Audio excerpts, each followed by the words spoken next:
Hello there, I'm Garry Foster and welcome to episode 1 of What Price Victory, featuring the Western Sydney Wanderers from the Australian A-League. And here's confirmation of my appointment, a 2-year deal worth $4,300 a week, which is not a bad little earner. And I've come in to replace the outgoing manager, Carl Robinson. So as you can see, there's a number of restrictions and contract conditions that you have to abide by in the if you want to manage in the A-League, and it's not just a matter of being giving a bucket of money and going out and spend willy-nilly. What I'll do is I'll go through those contracts and registration information in a little bit more detail. I won't get too bogged down in that early on in the save. But what we've got to manage, I guess, or got to be aware of, is that the squad can have no more than 23 players and no more than 5 what's considered foreign players. 2 goalkeepers must be registered in the squad, and 1 must be on the bench at all times. And the total salary of the squad, and this is where it gets a bit tricky, excluding designated players, must be less than $48,000 a week. So that's something to be mindful of, and there cannot be more than 3 designated players in the squad, and we must have at least 3 domestic under 23 players. So we're meeting that criteria at the moment. So fingers crossed, we'll go in and we'll have a look at a little bit more of the club in detail. Okay, so here we are with the squad, and as you can see, it's pretty much a bare bones squad at the moment.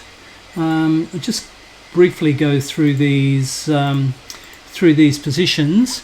Mejas, Janjetovic and Margush are our 3 keepers.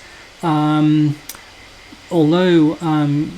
Janjetovic has been listed just recently, I'm happy to maybe have a closer look at him during the pre-season.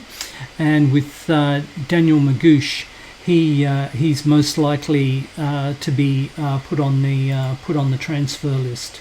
With our defenders, as you can see, plenty of good star ratings there. Ziggy Gordon and Kutrombis, they're probably our go-to players, but I'll be expecting Rhys Williams and Adam Traore to also do a fair bit of the heavy lifting. Tate Russell looks like a good youngster, and Daniel Wilmering also looks good, although I get a little bit concerned when they can just play the one position.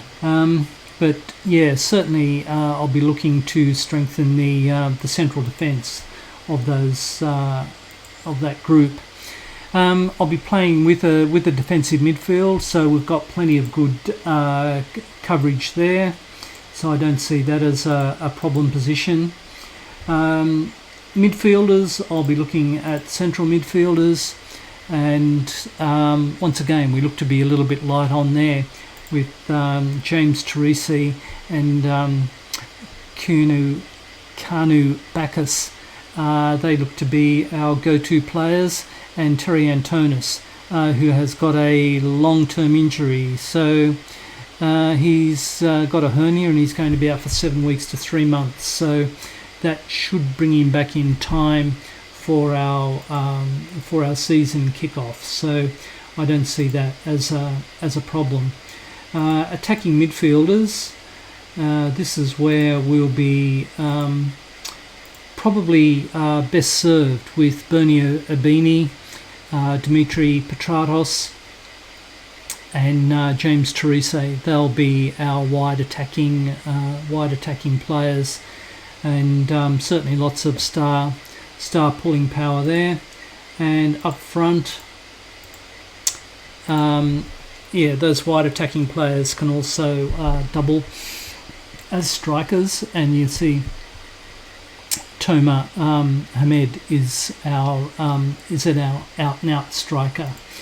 In our B team, probably not a great deal to report, especially if I don't click the right button. But as you can see, just making sure that I've got all those buttons ticked. Not a great deal in current ability, but certainly the youngsters, they look to be pretty good for the next couple of years, if you can believe the star rating. And for our B team, there's quite a lot of youngsters there. In our youth squad, there's a couple of standards out there with Kankara, Aquilina, and Nata. But that's a little bit of a bridge too far at the moment.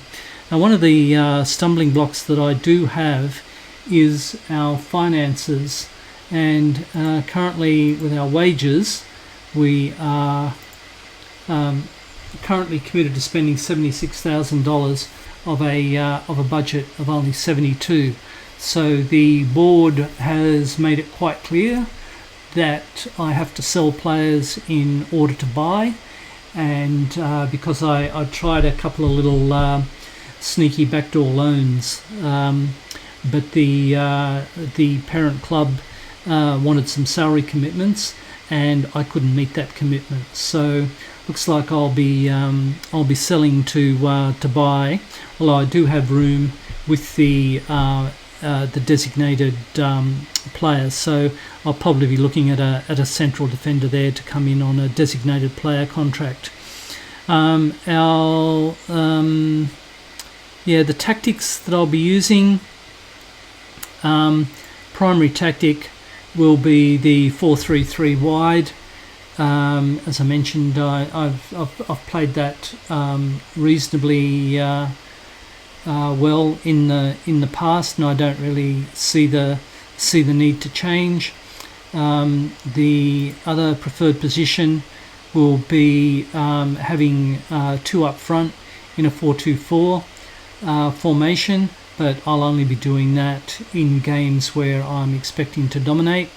And the third formation will be three attacking mids behind the striker. So once again, that will only be a position or a formation that I'll be playing when I'm dominating the game. Staff, as you can see, a few vacancies there, so I've got some ads out. The schedule that I've got at the moment, I've played against a second 11 team, and we stumbled through to a 2-0 win on the 11th of August, which is in about 14 days' time. I've got an FFA Cup first round game against Adelaide United.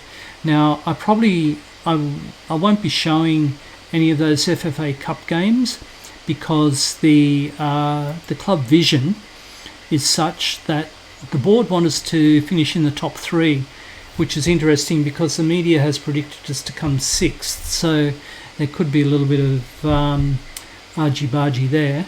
But the FFA Cup is not important, so if we go deep into the competition and it looks as if we could pick up some silverware, or we qualify for the final, I might come back for that. But as you can see there, challenging for the A-League Finals title and working towards winning the A-League Finals, that's their long-term vision. So it's not arduous, and probably quite doable. The sticking point, of course, will be the finances. The transfer budget there of $138,000 could come in handy for a designated player contract, but I won't be doing too much more than that. So with the scheduling, I'll just go into competitions, the A-League regular season, and just go into the rules. Just to reiterate, we'll play 26 games, and the competition starts on the 19th of November. So that's game time, and the rules are there. Quite specific rules, but it's certainly a challenge to play. So transfer windows and registrations, you can read all that there, but I'll be looking at designated players and keeping those that are considered foreign to a minimum. And the transfer window, it's open today and it'll go until the 18th of October, so it'll give me just on a month to finalise the squad from the first round. So with that, I'll go back to the schedule, and against Adelaide United in the FFA Cup. All these friendlies are against local National Premier League, State League sides, and we've got St Pat's down the bottom, who are a local amateur side in Sutherland. So it's a bit of fun to see those. Those boys featured, and the opening game is on the 20th of November, and it's a Sydney derby. So it'll be our local rivals, which is Sydney FC. So with that, it's a very quick blurb on the squad. There are certainly some challenges there to go through or to meet. I'd like to think we can get through this season and try to meet the board's objectives. So fingers crossed, and we'll see how we go. So I'm Garry Foster. Thank you very much for watching What Price Victory, and we'll come back once I've got these pre-season games out of the way. We'll catch up with you soon. All the best now. Bye-bye.